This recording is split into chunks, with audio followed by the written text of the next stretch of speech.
coming up tonight on VCU InSight. Two local men are trying to stop the spread of Ebola in Western Africa, one item at a time. A local elementary school has started a new hands-on program designed to help students learn their SOL objective. And an international YouTube sports sensation comes to Richmond, placing a new take on the game of soccer. All this and more. VCU InSight starts right now. From the Richard T. Robertson School of Media and Culture at Virginia Commonwealth University, named Best Student Newscast in the Mid-Atlantic, this is VCU InSight. It's been in the news for months, but now with cases right here on American soil, along with the thousands of cases in Western Africa, Ebola has become a household word. The CDC has issued a Level 3 warning for all U.S. residents to avoid non-essential travel to Liberia. However, if you must, they urge travelers to use caution. Good evening and welcome to VCU InSight. I'm Isabel Setembrino. And I'm Adam Epstein. Thanks for joining us tonight. The situation in Liberia becomes more dire each day. Last week, aid workers put out a call for more body bags because they didn't have enough for all of the victims. But two Richmond men are trying to help, and while they can't provide body bags, they're hoping what they can provide will help slow the spread of the deadly virus. InSight's Randy Ayala is in the newsroom with more. Good evening, Randy. Good evening, Adam. The men have been working for several weeks to collect items that may help in Western Africa. It's not a huge investment for people who want to donate, but they're hoping it's the little things that can help. The truck you're looking at could possibly make a huge difference for families in Liberia. These supplies are going in the villages where the epicenter is. It's being filled with cleaning supplies, everything from bleach to pine sol and other germ-killing cleaners. Bleaches and clean. All part of a campaign to help protect Liberians from contracting the disease. Ebola has become a World Health emergency crisis. We got to fight this thing together. And these are the two men who decided to take on the challenge. Reverend Dr. Birch, who started Valley, has family and friends living right in the heart of Liberia. My oldest daughter is there. She's scared. They're all quarantining houses. According to the CDC, Ebola has taken the lives of over 4,000 West Africans already, and the numbers are growing. But I have some friends who have lost several of their relatives. The main things they're asking for are cleaning items such as bleach or wipes. Common household items that don't cost more than a few bucks could be all the difference in containing this deadly virus. Volunteer Adam Kine wants to urge the public to get involved and do something to make a difference. And that's the reality. There are a lot of people dying. And that is a concern that needs to not only trigger the attention of everybody. Although this is a fairly new campaign, donations have been coming in at a slower pace than they would have hoped for. We thought by now we would have shipped the first container. This is all that we have right now. Items that cost little to nothing could mean something huge for someone else. Life or death. Just a little sanitizer that you would give can help a whole family, can help. Donations are tax deductible and supplies can be dropped off at the Virginia Mission Board. They're hoping they can get the shipment out to Monrovia, Liberia by the end of this month. Back to you, Adam. Thanks a lot, Randy. Since this year's SOL scores were released, some Richmond public schools have had to go through major restructuring, leading one school's beloved principal to lose his job. InSight's Forrest Nguyen reports.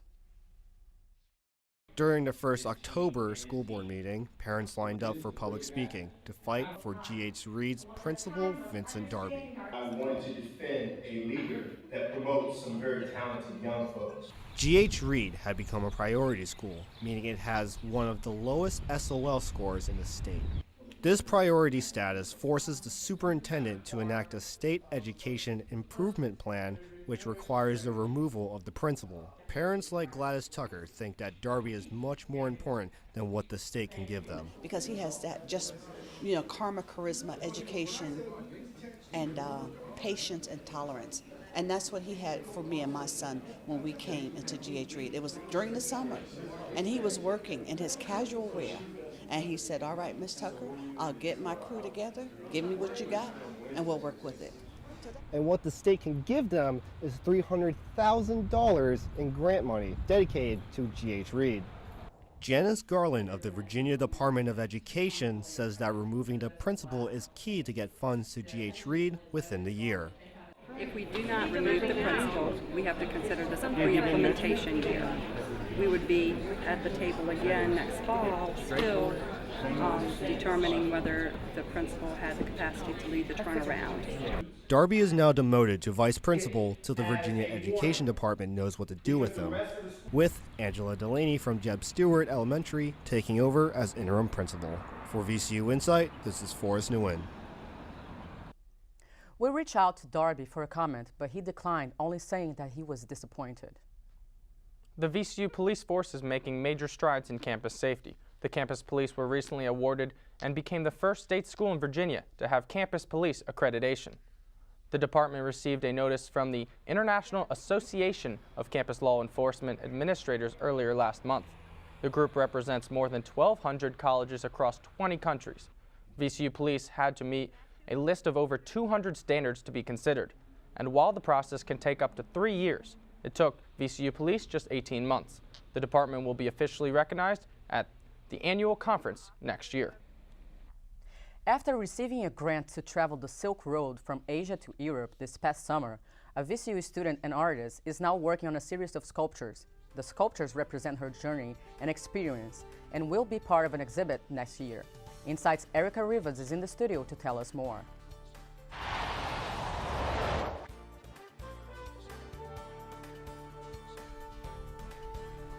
I'm in the studio with Ling Ling Koo, VCU student and artist. Ling Ling, thanks for being here with us. Thank you, it's good to be here. So you traveled down the Silk Road over the summer, and now you're working on a series of sculptures to show your experience in your trip. And the trip is from Asia to the Middle East. Can you tell us a little bit about your trip and how that inspired you?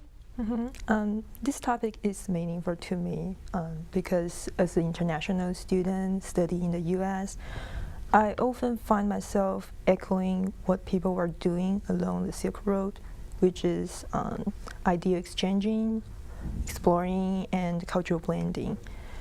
I guess it's my background and the life abroad that made me want to explore more of the world and at the same time trace back my roots. And Silk Road is perfect for both. Well, we have video of you actually working on a sculpture and with suitcases. Can you tell us a little bit more about that specific sculpture? I was inspired by the experience of waiting at the airport. I saw different people carrying similar suitcases, and I'm curious about what's the difference inside and what's important to them and what are their stories. So there was a moment I wish their suitcases would become transparent, like the book unfolding in front of me, so that I could read a page of them. And that's how this project came from. Well, I've never traveled down the Silk Road, and I'm sure many of our viewers haven't either. Can you tell us about something that you may have found unique or interesting? Yeah, there are several very interesting transport ways that I've never experienced before. For example, when I was at the Yellow River, I saw a special raft made by sheepskin. This is the sheepskin. It's the skin of the whole ship, and if blow from one spot, it will pop up like a balloon. People there use that pop the sheepskin as a raft to move down the river. It was fascinating that how life could be so different and so creative. Well, how far did you travel down the Silk Road? Did you walk through all of it? Did you drive through it? I took probably all kinds of transport ways, like include the airplane, the train, the bus, horse riding, donkey, like sheepskin rafting, all kinds of that, and about 3,000 kilometers, which is about 4 miles. So, because the Silk Road is 4,000 miles, so you didn't get to finish it. How far did you get? Did you still Asia, or did you get close to the Middle East? I'm just trying to stop. I just stopped at close to the Middle East because of the political discontent there. So would you like to go back one day to finish your trip? Yeah, absolutely. This is a very time-space compressed journey that I feel I only saw the tip of the iceberg, and I believe that there's still so many things there I could explore. So yeah, definitely I want to go back and continue the journey to the final destination. I've been speaking with Ling Ling Koo, VCU student and sculptor. Thank you for being here. Thank you for having me. It's really good. Thanks, Erica. One of Richmond's well-known music venues recently sold to one of the world's largest entertainment providers. AEG Live, which owns the Staples Center and holds large music festivals such as Coachella, purchased the National last month. The downtown venue sold for almost $7 million. According to a spokesperson for the National, this change in ownership should bring in bigger artists and more shows. The employees of the venue will stay the same. Richmond history is being placed back in the spotlight. After being partially closed for almost a year, the Valentine is reopening to the public and showcasing an exhibit strictly based on Richmond history. InSight's Latiana Harris has more on the story. The Valentine has been full of designers, developers, and construction workers for the past year, working to create a brand new museum. Museum director Bill Martin says this is a fresh start for the gallery. It's not just the exhibition, but it's new education spaces, new public spaces, new community galleries, even new restrooms and a new gift shop. So it's everything. So it's starting over. As part of the new beginning, the museum is revealing a new exhibition centered entirely around Richmond, entitled This is Richmond, Virginia. Exhibition curator David Vocal says the exhibition will focus on 5 major themes looking at Richmond's history over several hundred years. So we're really looking at that rich, full tapestry of Richmond history from our earliest history really right up to the modern day. On the floor behind me is a hand-painted map of 1856 Richmond, created by local restoration artist Nancy Beck. As you can see, the floor is being covered and protected while the renovations are entering its final stages, but the design will be revealed come opening day. What you see here is a time-lapse video of Beck creating the urban map of Richmond circa 1856. The entire process took a total of a little over 3 weeks to complete. All of the $8.6 million funding for the project renovations came from local, Richmond-based sources. It's really been a large community effort to raise the money to do this major project. A major project that has been 20 years in the making. For VCU InSight, I'm Latiana Harris. This is Richmond, Virginia is now open and will be the core exhibit of the museum. Fans of the Fan are rejoicing over their great neighborhood. The American Planning Association has recently named the Fan District one of the greatest neighborhoods of the year. In 2007, the APA named Monument Avenue a great street, and now the neighborhood as a whole has been added to the list of honors. The Fan neighborhood was developed in the 1930s and was recognized for its variety, architecture, and upkeep of older buildings. Local business owners and the Fan District Association say they're proud of the recognition. A new program involving an aquaponics system kicks off at Carver Elementary School this year. The system is designed to give students more hands-on learning experience to SOL objectives. InSight's Joel Tyler is in the newsroom with more details. Good evening, Joel. Good evening, Isabel. It is the idea of fish and plants living in harmony that create this environment able to sustain itself. Because of this, students over at Carver Elementary School are now able to witness life science firsthand. From growing their own plants to feeding the fish, this has created a more interactive experience for students to gain a basic understanding of natural science. Yeah, good. I liked it. This aquaponics system allows kids to access fresh local food and participate in its production. With donations adding up to over $3,000 from VCU and Carver Civic Improvement League, project manager Casey Rogers thinks the project will interest more kids to natural science. Our kids aren't exposed to things like that, or even the idea of careers in that field and all that. I had no idea what it was. So I think it's really interesting to have everybody learn about it. By growing their own plants inside their classroom, the kids are able to get a more hands-on experience to get them ready for the SOLs. Greenhouse manager Arthur Kay built the aquaponics system so kids can witness SOL objectives rather than learning from a worksheet. So the first graders, of course they need to learn about this parts of the plant. So we're talking about, the different parts of the plants and the plant life cycle a little bit. They're seeing the plant life cycle. So what you think is just an environment creating nutrients and cleaning toxins in the water is actually creating an involving experience for the faculty and students here. They're all coming down here excited. Oh, it's so cool. And it gives them and their mentors something else to talk about. And although Carver is the first school to have its own aquaponics system living in its greenhouse, faculty and staff are hopeful that it will grow inside other school classrooms as well. Now back to you, Isabel. Thank you, Joe. Midterm elections are coming up on November 4th, and Virginia voters getting ready for Election Day should now be prepared to show ID. A new Virginia law requires voters to show valid ID before voting. According to the Washington Post, about 200,000 Virginia voters do not have proper IDs. However, anyone without IDs will still have a chance to cast their ballot.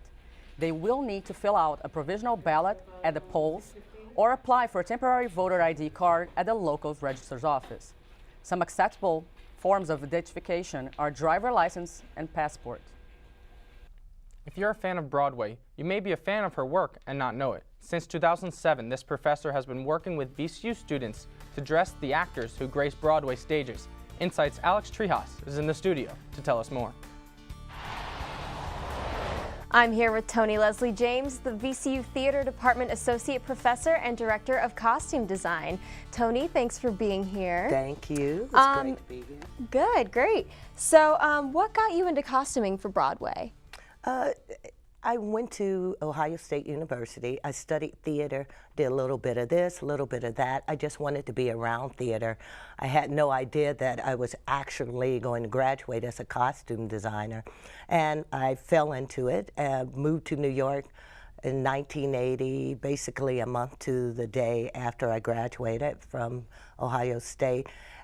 Worked as a wardrobe supervisor for a number of companies, mainly Alvin Ailey American Dance Theater, which I consider my graduate school because I don't have a graduate degree.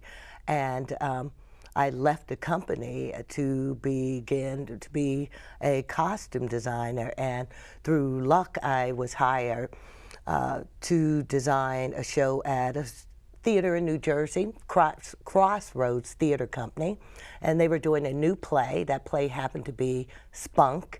The director happened to be George C. Wolfe, and he was becoming George C. Wolfe that we know today. And as he moved up, I was fortunate enough to move with him, because basically most theater work is predicated on a director having a team of designers, and I just happened to be part of George C. Wolfe's team. So that's basically how we get jobs on Broadway. All right. Well, we have some video of you working with the VCU students, Great. The theater VCU students. So quickly take me through the process that you go through to help them create these costumes. Well, here Emily and I are discussing. We are actually have a production of a new version of Frankenstein, which will be absolutely incredible. And we were discussing her concept, which he hasn't yet evolved completely. So, and DeVario, as you see here, has designed Man of La Mancha, which is more traditional to graduate students within the department.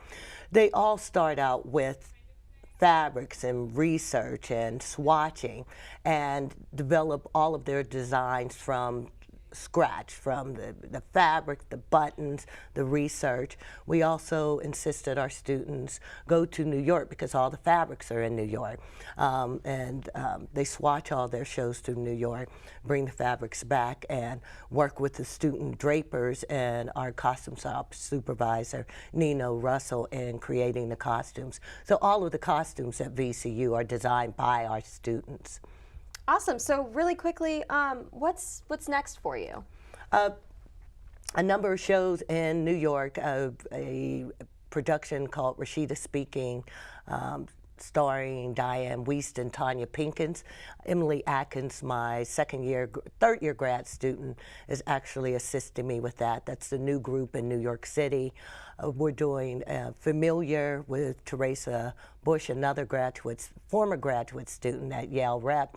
And then we are doing Brownsville song, B-Side for Trey, with DeVario at the Long Wharf. So that's coming up in January and February, and so we're really happy that we could keep moving. Great. Well, thank you so much for being here. I've been speaking with Tony Leslie James, the Broadway costume designer and VCU associate professor and costume director. Tony, thank you again for being here. Thank you. Thank you, Alex. Some people complain about there not being enough good news in the world, but a local woman has started a monthly newspaper to combat the negative perception of Richmond's North Side community. InSight's Bria White has more on the story. One woman and a computer. Dion Flavor created Northside Vibes to cover positive news that oftentimes does not make prime time. The media would cover or feature negative news. We would miss out on all the positive news. Nanny Carter has been living in Northside for over 50 years. She says the paper opened her eyes to good aspects of the neighborhood as opposed to the bad ones that she's used to. The bad things was outweighing the good things, but there's still a lot of good going on in this neighborhood. Northside Vibes has a circulation of 1,000.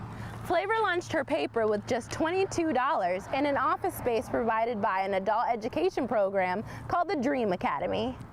According to an article in the Virginia online news site called The Examiner, Richmond crime rates have actually gone down since 10 years ago. Richmond went down to 49 from 114 in 2004. Though the paper is only in its second monthly edition, Flavor has high hopes for community involvement in the future. Well, we haven't had a newspaper for this deserving community in quite some time, many, many years. So in conducting my research and becoming a resident of North Side of Richmond, I thought, what a great way to share my gifts and talents. Talent she hopes to continue to share with the North Side community. For VCU InSight, I'm Bria White. Northside Vibes can be picked up at the Dream Academy on Brooklyn Park Boulevard. New technology may crack down on texting and driving. According to textinganddrivingsafety.com, text messaging makes a car crash 23 times more likely to occur. With that in mind, a Virginia company, ComSonics, is developing a texting radar for police departments. This is being done to not only protect drivers, but pedestrians as well. 1 out of 5 drivers justify their texting by only using their phone at a stoplight.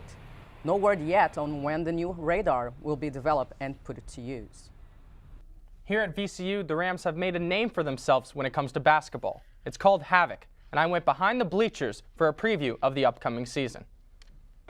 Kicks it back out. Trevion Graham for 3 for the win. It's good! Trevion Graham! Last season, the Rams went 26-9, finished the season second in the Atlantic 10, and were given a 5 seed in the NCAA tournament. This season, the Rams have high expectations with an ESPN-ranked number 14 recruiting class. Head coach Shaka Smart knows highly sought-after freshman Terry Larrier will have the spotlight on him, but it's important he focuses on the present.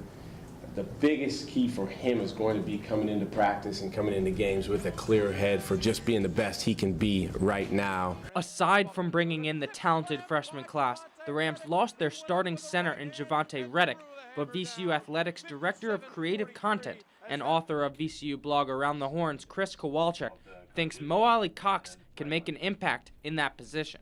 He seems to take things in stride. He doesn't seem to be a really high-strung guy. You saw he got better as the year went on last year. Here at the Siegel Center, sitting in some of these brand new suites here in the stadium, a lot of renovations, including a new scoreboard. So a lot of changes, but as always, Shaka Smart is ready for a new season. If you're a basketball player or a coach, this is an exciting time of year. The Rams began practice last week, and NBC 12's Mark Davis is eager to see how this team will look come game time. You know, it's an exciting season. They lost some pieces with Reddick and Brandenburg last year, but they're filling in nicely with a talented group of freshmen. And, you know, a lot of people were saying that this may be their best, deepest team ever. They are far and away Atlantic 10 favorites. As we mentioned, VCU basketball fans will be seeing several new additions as they return to watch the Rams play at the Siegel Center, including that brand new scoreboard. The 4-paneled LED screens will sit high above fans for instant replay action and up-to-the-minute statistics. And not to mention, the scoreboard is huge. It's 11.5 feet tall and 15.5 feet wide. The new business suites and a sound system have also been added to enhance Rams fans' experience at the Siegel Center. And finally tonight, an international YouTube sports sensation is coming to Richmond. This version of soccer that is taking the nation by storm involves a unique twist. InSight's Alex Trias has more on the story. It's not your typical game of soccer. Not only do these players need to be quick on their feet, but they also need to avoid getting knocked to the ground by another player in, of all things, a giant bubble. That's amazing. I love it. Love it. The game is called bubble soccer, which is a combination of soccer and inflatables. Although the game is similar to traditional soccer, co-founder of RVA Sports and Social Club Michael Damon says there are some significant differences. It's got the checking or the hitting of hockey in there, or football with the impact as well. So it's really kind of tying in a lot of different sports, and I think that's what the excitement's around it. The sport is slowly growing in popularity in the U.S. thanks to YouTube videos, and many teams have been formed throughout the country. The bubble soccer players know that their game gets a lot of laughs, but they're aiming for a goal that's much higher than that. The RVA Sports and Social Club is looking to form one of the first official bubble soccer leagues in the U.S. The National Association of Bubble Soccer has been working to create leagues in the U.S. since 2013, and Richmonders are looking forward to it coming here in the next few weeks. You think the ball's going to stay at your foot, and then you realize you have a 25-pound ball on you. Yeah. We're getting a league. Yeah, like a team. Yeah, we're getting a team together. And if you're worried about getting hurt, referee Josh Conkle says you'll be okay. I can imagine that there'll be some sore rear ends from falling, maybe some scraped knees, but as long as you're strapped in with the straps the correct way, you're holding on to the grips, you should be fine. But until the leagues officially launch, the players will continue to enjoy the laughs and memories they make while wrapped in plastic. For VCU InSight, I'm Alex Treehouse. My gosh, that sure looks like fun. I want to play. I feel like I'd be the Cristiano Ronaldo of bubble soccer. Oh my God. Is that saying too much? I think it'll be fun. And that's it for this edition of VCU InSight. Make sure to check us out on our website at insight.vcu.edu. You can also follow us on Twitter, Instagram, and Facebook under VCU InSight. Contact us with any stories you'd like to see on our show. And if you miss our show or would like to watch it again, you can find us on YouTube at VCU InSight. Thanks for tuning in. I'm Isabel Septembriano. And I'm Adam Epstein. We'll see you next time.